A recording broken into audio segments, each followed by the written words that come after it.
வணக்கம், இது உங்க தமிழ் ட்ரெண்ட்ஸ். எந்தெந்த கனவுகள் உங்களை நோக்கி பணம் வரப்போவதை உணர்த்தும் தெரியுமா? இன்னும் நீங்க இந்த தமிழ் ட்ரெண்ட்ஸ் சேனலை சப்ஸ்கிரைப் பண்ணலாம். உடனே கீழே இருக்க ரெட் கலர் சப்ஸ்கிரைப் பிரஸ் பண்ணுங்க. கூடவே உடனடி அப்டேட்டுகளுக்கு பெல் சிம்பலையும் பிரஸ் பண்ணுங்க. கனவுகளுக்கென்று ஒரு தனி வரலாறு உள்ளது. கனவுகள் நடக்க போவதை முன்கூட்டியே கூறுவதற்கான ஆதாரங்கள் நிறைய உள்ளது. எந்தெந்த கனவுகள் உங்களை நோக்கி பணம் வரப்போவதை உணர்த்தும் என்று இந்த பதிவில் காணலாம்.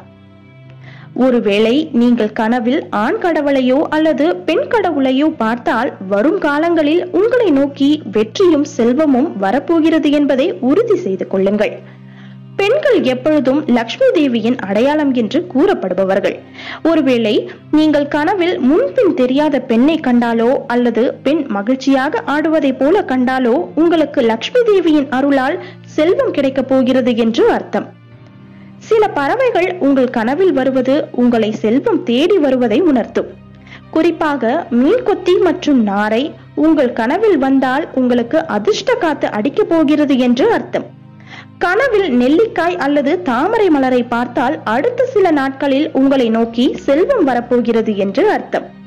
மேலும் இது நீங்கள் நினைத்த காரியம் வெற்றிகரமாக முடிய போவதன் அறிகுறியாகவும் இருக்கும். விவசாயிகள் நிஜ வாழ்க்கையில் மட்டுமல்ல, கனவில் கூட நம் தேவைகளை பூர்த்தி செய்பவர்கள் ஆவார்கள். விவசாயி நிலத்தில் இருப்பது போல கனவில் வந்தால் நீங்கள் சமூகத்தில் பெரிய அந்தஸ்தை பெறப்போகிறீர்கள் என்று அர்த்தம். உங்கள் கனவில் விளக்கேற்றுவது போலவோ அல்லது தங்கம் வாங்குவது போலவோ வந்தால் விரைவில் நீங்கள் பெரிய சொத்துக்களை வாங்க வாய்ப்புள்ளது என்று சாஸ்திரங்கள் கூறுகிறது. நகைகள் என்னும் பட்சத்தில் அதில் அதிக முக்கியத்துவம் வாய்ந்தது மோதிரம்தான். உங்களுக்கு யாராவது மோதிரம் போடுவது போலவோ அல்லது நீங்கள் யாருக்காவது போடுவது போலவோ கனவு வந்தால் எதிர்பாராத இடத்தில் இருந்து உங்களுக்கு செல்வம் வரப்போவது உறுதி. இந்து மதத்தில் பசு என்பது மிகவும் முக்கியத்துவம் வாய்ந்த ஒன்றாகும். உங்கள் கனவில் பசு வருவது லக்ஷ்மி தேவியே வருவதற்கு சமமாகும். பசுவிடம் பால் கறப்பது போலவோ அல்லது பால் கறப்பதை நீங்கள் வேடிக்கை பார்ப்பது போலவோ கனவு வருவது கூட செல்வத்தின் அறிகுறிதான். சில மிருகங்கள் அதிர்ஷ்டத்தின் அடையாளமாக இருக்கிறது. உங்கள் கனவில் யானையை பார்த்தால் நீங்கள் எதிர்பார்த்த இடத்தில் இருந்து பணம் வரப்போகிறது என்று அர்த்தம்.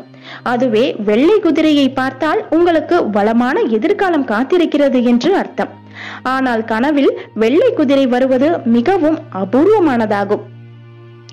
எலி நிஜ வாழ்க்கையில் உங்களுக்கு எரிச்சல் ஊட்டுவதாக இருக்கலாம். ஆனால் கனவை பொறுத்தவரை எலி உங்கள் கனவில் வருவது அதிர்ஷ்டம், உங்களை தேடி வருவதன் அறிகுறியாகும். எலி உங்களுக்கு தெரியாமல் உங்கள் வீட்டிற்குள் நுழையுமோ அதே போல உங்களுக்கே தெரியாமல் செல்வம் உங்களை தேடி வரும்.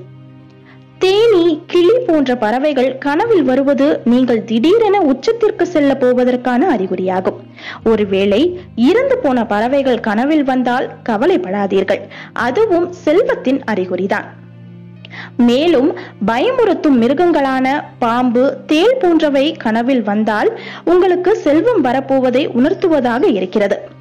பாம்பு தலையை தூக்கி காட்டுவது போல கனவு வந்தால் உங்களுக்கு பிரச்சனைகளுடன் பணமும் சேர்ந்து வரப்போகிறது என்று புரிந்து கொள்ளுங்கள். இந்த வீடியோ உங்களுக்கு பிடிச்சதுன்னா லைக் பண்ணுங்க, கருத்துக்களை கமெண்ட்ஸில் பதிவிடுங்க, நண்பர்கள் பார்க்க ஷேர் பண்ணுங்க. மற்றொரு வீடியோவில் உங்களை சந்திக்கும் வரை நன்றி, வணக்கம். இது உங்க தமிழ் ட்ரெண்ட்ஸ்.